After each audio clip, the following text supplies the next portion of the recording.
गांव के बाहर कच्ची सड़क के मोड़ पर एक पुरानी सी झोपड़ी खड़ी थी।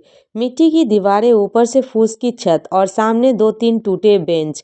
यही था श्यामू का ढाबा। लोग उसे ढाबा कम झोपड़ी ज्यादा कहते थे।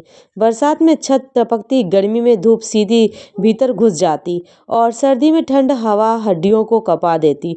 लेकिन इसी झोपड़ी में एक ऐसा स्वाद बसता था कि दूर दूर से लोग खिंचे चले आते।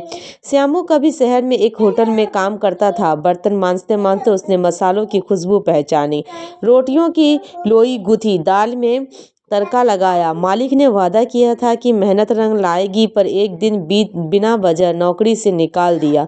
जेब में कुछ सिक्के और दिल में सपने, बस यही लेकर श्यामू गांव लौट कर आया। माँ बूढ़ी थी, आंखें कमजोर, पिता का साया बचपन में ही उठ गया था।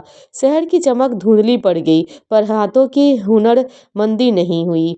गांव में लोगों ने कहा, झोपड़ी में ढाबा कौन आएगा। श्यामू मुस्कुरा दिया। उसने माँ के चूल्हे वाली रसोई को याद किया, सरला सादा पर दिल से बनी। उसने सड़क किनारे झोपड़ी खड़ी की, मिट्टी का चूल्हा लगाया और नाम रख दिया झोपड़ी वाला ढाबा।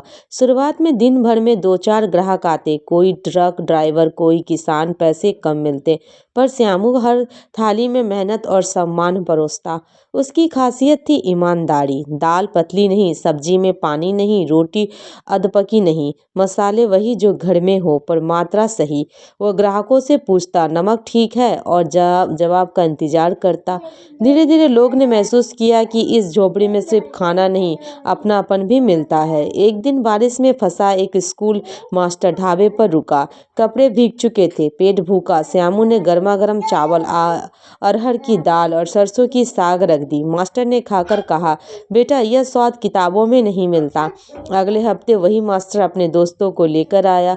फिर खबर फैलने लगी, लेकिन राह आसान नहीं था। पास ही एक बड़ा ढाबा खुल गया, पक्की इमारत, चमकदार बोर्ड, तेज संगीत। उसके मालिकों ने श्यामू को डराने की कोशिश की, यह मत बैठो, ग्राहक हमारे हैं। श्यामू ने विनम्रता से कहा, सड़क किसी की नहीं, स्वाद सबका।